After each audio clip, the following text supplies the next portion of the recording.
청와대 정책실장이 누군지 아시죠? 네, 김용범 정책실장. 요새 공부 많이 해. 예. 지난주에 글은 썼는데 지난주에 이제 이런 기사들이 주로 많이 나왔어요. 김용범 정책실장이 본인 페이북에 쓴 글, 주요 대목 좀 읽어봐 주세요. 네. 왜 가장 여유 있는 사람은 가장 낮은 금리를 누리고 가장 절박한 사람은 가장 비싼 돈을 써야 하는가? 신용등급은 미래를 예측하지 않는다. 금융이 설계한 보이지 않는 계급장이다.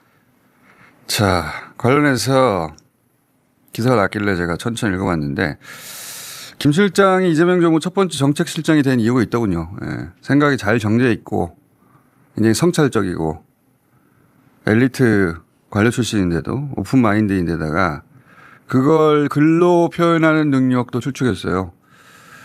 이 대통령이 우리 금융이 잔인하다고 한 적이 있잖아요. 작년 여러 번 얘기했는데 그죠? 네. 네? 작년 9월에 이재명 대통령은 정작 돈이 가장 필요한 저신용자에게 고리로 소액을 단기로만 빌려줘서 금융이 잔인하다라는 이야기를 한 적이 있습니다. 이거 우리가 한번 들었던 영상인데 한번 봅시다. 최저 신용자 보증부 대출 이거 이자 얼마예요? 15.9%입니다. 이거는 너무 잔인하지 않아요? 예, 금리는 7, 8%인데요. 보증료를 이제 7, 8%를 받아가 하는데 금리를 좀 낮출 수 있는 그런 고신용자는 저이자로 고액을 장기로 빌려주잖아요. 그리고 저신용자는 고리로 소액을 단기로 빌려주잖아요. 가장 잔인한 영역이 금융 영역 같긴 한데 이걸 어떻게 서민금융이라고 이름을 붙이냐. 경제 성장률 2%도 안 되는 1%대 시대에 성장률의 10배가 넘는 이자 15% 넘게 주고 서민들이 살 수 있어요. 대한민국 국가 경제력 수준이나 재정력 수준에 비춰보면 이 서민들 15% 이자 내고 500만 원, 1000만 원 빌리면 빚 못 갚을 가능성이 매우 높고 그럼 또 뭐 신용불량 뭐 이런 데로 또 전락하고 하는데 이거를 좀 근본적으로 대책을 좀 세워야 된다. 자, 그리고 금융 계급제라는 표현도 썼습니다. 네, 작년 11월에도 금융제도가 가난할수록 더 비싼 이자를 내야 하는 금융계급제라고도 했습니다. 이재명 대통령은 현재 금융제도는 가난한 사람이 비싼 이자를 강요받는 등 이른바 금융계급제가 된 것 아니냐라고 지적하면서 기존 사고에 매이지 말고 해결책을 마련하라고 주문했습니다. 이렇게 이제 금융이 왜 이렇게 잔인한가에 대한 이 대통령 문제의식에 대해서 경제 전문가로서 정책실장으로서 보론을 하려는 의도의 글인데 이 글에 대해서 여러 언론에서 비판을 했죠. 그렇습니다. 서울경제에서는 시장 원리 흔들면 안 돼. 중앙일보에서는 금융시스템 근간 흔들어서는 안 돼. 한국일보에서는 신용제도 본질 훼손 말라는 등의 비판 보도를 내놨습니다. 자, 기사는 읽어볼 필요 없어요. 왜냐하면 제가 10대 시절부터 수십 년간 반복해서 들어왔던 논리인데 이런 기사 기저에 깔린 사고방식이 이런 겁니다. 자, 가난하고 저신용인 자들은 자기 잘못일 뿐이고 공공의 책임이 아니므로 그들에게 혜택을 주면 도덕적 해이, 예를 들어서 돈을 쉽게 빌려주면 남의 돈을 만만하게 보고 떼먹으니까 그들에게 높은 이자로 소액만 대출해 주는 게 시장 원리다. 한마디로 불성실하고 부도덕하고 무능한 사회 구성원으로 간주하는 겁니다. 저소득자, 저신용자를. 이 대통령은 그렇지 않다고 말하는 거예요. 그들에게 형편이 있는 것이지 윤리가 없는 게 아니다. 제가 이 대통령 취임 첫날부터 그랬잖아요. 이 대통령은 서민을 위한 게 아니고 본인이 서민이라고. 서민 정체성을 가진 사람이라고. 도시 빈민 출신으로 금융이 얼마나 잔인한지 경험하며 자랐던 거예요. 그래서 성남시장일 때부터 포용적인 금융정책. 경기도 지사실에도 계속 이어갔는데 저희가 이 시간에 몇 번이나 소개한 적이 있지만 그런데 이제 지난 수요일 국무회에서 이 김 실장 비판 기사를 읽었나 봐요. 그리고 나서 대통령과 전정시장이 어떤 이야기를 나누는지 잠깐 들어봅시다.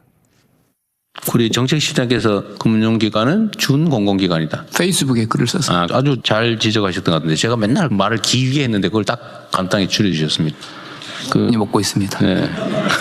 그 욕먹을 일이 아니죠. 개인 사기업들이 기술 개발하고 시장 개척해서 열심히 일해서 수출해서 돈 버는 거 하고 국가 발권력을 이용해 가지고 한국은행에서 자금 지원 받아 가지고 대출해 주면서 그 이자 수익을 올리는 그 당연히 반 이상은 공적 역할을 하는 거죠. 현재 금융기관들이 전부 다 옛날에 특수은행들이잖아요. 주택은행, 상업은행, 기업은행 뭐 등등. 그래서 금융기관들이 돈 버는 게 능사다. 그게 금융기관의 존립 목적이다라고 생각하는 것 자체가 문제예요. 금융질서 유지를 위해서 필요한 국가 질서의 일부이기도 하잖아요. 다른 금융기관들을 못 만들게 지금 제한을 해가지고 독점 영업하고 있는 거 아닙니까? 그러니까 수익성하고 이제 공공성 양쪽이 있는데요. 공공성이 너무 취약하다는 생각이 들어요. 언제나. 신경을 써야 됩니다. 상위 등급만 대출 취급하고 다 아예 대상 취급도 안 해줘가지고 전부 제2금융 대부업체 사채업자한테 가서 의존하게 만들고 그게 그러면 안 되잖아요. 상환 능력이 아주 높은 사람 낮은 사람을 이렇게 평균적으로 해가지고 이자도 정하는 거 아니에요? 그게 금융의 원리잖아요. 그중에 못 갚는 사람도 있는 거고 그건 당연히 비용으로 이자로 다 산입돼 있는 거잖아요. 그중에 아주 유리한 부분만 똑 떼가지고 영업하고 나머지는 다 방치하고 금융기관이 그러면 안 되죠. 그래서 서민금융이 점점 갈수록 어려워지는데 금융위에서 소위 포용금융이라고 보고 드리겠습니다. 포용금융이라고 하는 게 금융기관의 의무 중에 하나다. 이걸 계속 주시시켜야 될 것 같습니다. 누가 그렇게 하고 그래 준공공기관이라 그러니까. 금융회사들이 좀 아무래도 금융회사에서요? 더 깊은 고민해야 되니까 좀 그런 것 같고요. 실장님은 권한을 가지고 있으니까 그냥 뜻대로 하세요. 자, 저런 대화를 나눴어요. 은행이 국가가 너는 해, 너는 하지 마. 그리고 한국은행이 발권해서 돈을 대고 그리고 국가가 그렇게 독점을 보장해주는 특혜 토대 위에 장사를 하는 것이니까 자기 장사만 하면 안 되고 주어진 공적인 기능도 해야 된단 말이에요. 그래서 소위 신파일러 이게 뭐냐면 이제 금융 이력이 부족한 사람들이잖아요. 네.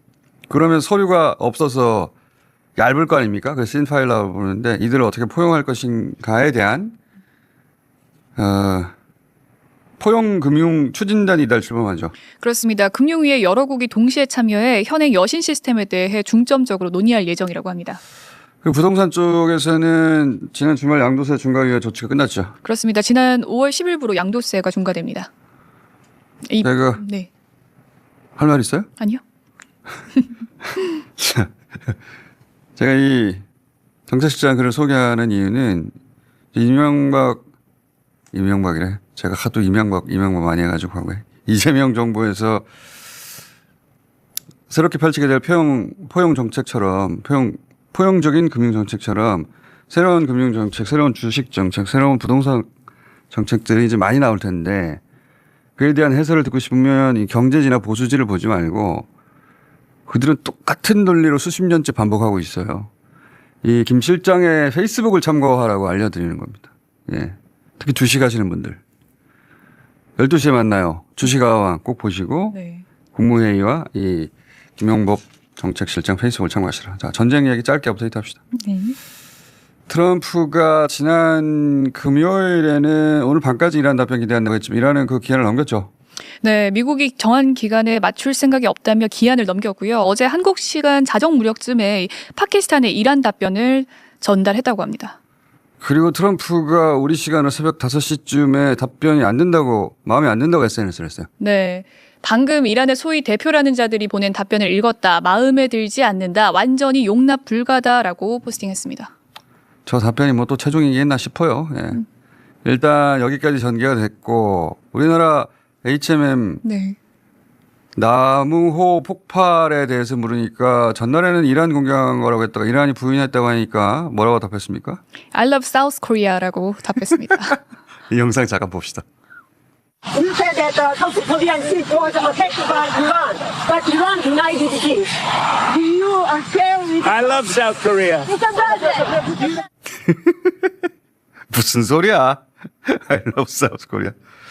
자, 이 나무 관련한 우리 정보조사 1차 조사 결과가 나왔죠. 그렇습니다. 합동 조사 결과 미상의 비행체 2기가 선미를 타격한 것으로 확인됐다고 발표했습니다. 자, 미상이라고 한 걸 보면 어느 나라 어떤 무기인지 현재로서는 알 수 없다는 뜻이고 이게 이란 혁명 수비대가 중앙 통제가 안 돼서 그런 건지 전쟁을 지속하려고 한 이스라엘 비밀 작전인지 현재로서는 알 수가 없고 추가 분석을 한다니까 이제 귀국해서 청와대에서 발표하기 전까지는 어떻게 된 건지 모르겠습니다. 일단 여기까지 해놓고 잠시 후 NS 시간에 좀 더 다루기로 하고 그런 사이 카타르 총리가 미국을 방문해서 중재에 나섰네요. 그렇습니다. 셰이크 알사니 카타르 총리는 워싱턴 DC에서 벤스 미국 부통령을, 마이애미에서 마코 루비오 국무장관과 스티브 위코프 중동 특사를 만났습니다.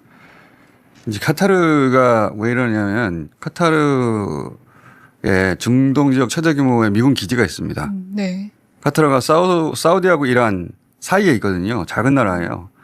그래서 미군 기지를 안전을 도모하기 위해서 가장 큰 기지를 유치했고, 동시에 하마스, 탈레반의 사무소도 있고 이란과도 잘 지내요. 그러니까 소위 중동의 스위스 같은 포지션이 되고 싶은 거예요. 그래서 트럼프 일기 때는 탈레반과 협상을 중재한 게 카타르였습니다. 근데 이번에 카타르가 사상 최초로 이란과 이스라엘 양쪽 모두로부터 미사일 공격을 받았거든요. 이란으로부터는 카타르 미군 기지에 네.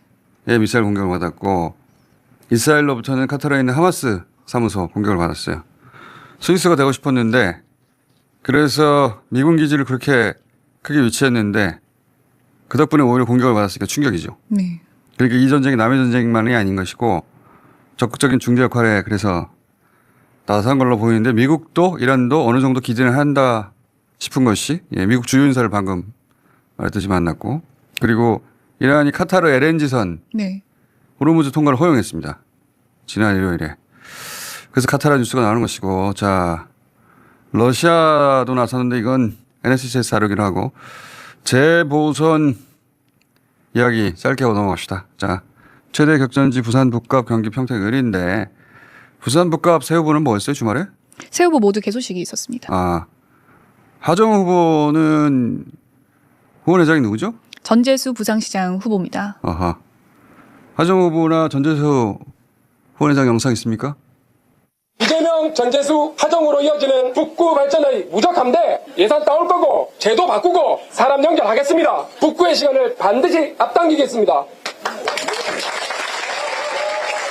청와대 비서실장도 만나겠습니다. 대통령님과도 단판 짓겠습니다. 후보가 이번 북구의 소장이니 하정우 후보가 새로운 곳을 키우겠다는 약속입니다. 저게 좀 마라톤 네. 터치하는 것 같은 연출이었는데 잘 살지는 않았네. 자, 많이 늘었네요. 자, 그리고 박민신 국힘 후보 개소식에 누가 왔습니까? 장동혁 대표가 왔습니다. 그렇겠죠. 장동혁 대표는 이재명 대통령보다 한동훈 후보를 더 싫어합니다. 영상 있습니까? 대한민국을 지금 통째로 망가뜨리고 있는 이재명과 같이 일하다가 이재명이 찍어서 내려보낸 후보입니다, 여러분. 저건 민주당 광고 아닌가? 이재명이 내려보냈다는 말은 지금 하정우 후보가 하고 있는데 광고해 주는 거 아닌가? 자, 한동훈 후보 개소식엔 정영근 후보회장 왔습니까? 안 왔습니다. 친한계 의원들은요? 친한계 의원들 안 왔습니다. 그럼 누가 왔어요? 서병수 전 의원이 왔습니다. 아, 네. 자, 서병수 전 시장 전 의원 영상 있습니까? 시장에서 어디까지? 다시 어디까지? 동남풍을 만들어서 북쪽으로 올라가는 겁니다, 여러분. 자, 서병수 의원이 탈당까지 하고 한동훈을 독과했다는 거면 이게 지방선거 이후에 정계 개편이 있다고 생각하는 거거든요. 예, 장동혁 대표 싫어하겠네요. 자, 평택을도 주말에 바빴을 텐데 민주당은 어떤 행사가 있었습니까? 네, 김용남 후보를 지역위원장으로 임명을 했고요. 경기도당 지원단을 캠프에 합류시키기로 했다고 합니다. 영상을 따로 안 올렸네. 자, 이런 거 하면 영상 올려야 됩니다. 그래야 저희가 소개하죠. 김영남 후보가 이제 당내 기반이 없다 보니까 도당 차원에서 지원을 하는 것이겠고, 국힘 유이동 후보 개소식에 누가 왔어요? 김문수 전 지사와 유승민 전 의원이 왔습니다. 국힘 입장에서는 이제 민주당, 조국당 표가 갈리면 이길 수 있다고 생각하는 거거든요. 자, 조국당은 무슨 행사 있습니까? 당내 국회의원 12명 전원이 참석하는 현장 의원 총회가 있었습니다. 여기도 영상이 없네. 예. 네. 의총이면 뭔가 공약을 내놨을 텐데. 네, 당선이 되면 평택을 8개 읍면동에 의원 12명을 전담 배치하기로 했습니다. 당에서는 총력전을 하는 거죠. 12명 전원. 네. 이 지역구에는 당대표 출신만 후보가 3명이에요. 조국 대표도 후보고, 진보당 김재현 대표도 후보고, 황교안 자유혁신당 당대표도 후보로 나왔는데 두 사람은 어떤 행사가 있었어요? 김재현 후보는 당 행사는 없었고요. 이 영선 경력 단절 없는 평택 7개 공약을 발표를 했고, 황교안 후보는 단식 투쟁하다가 지금은 중단한 상태입니다. 단식 투쟁을 왜 해요? 이게 민주당 개헌에 맞선 무기한 단식 투쟁이 있었습니다. 무기한이면 아직도 합니까? 아니요, 병원에 입원을 했다고 합니다. 언제요? 2박 3일 만에 너무 짧은 거 아니야? 무기한인데? 자, 그런 사정이고요.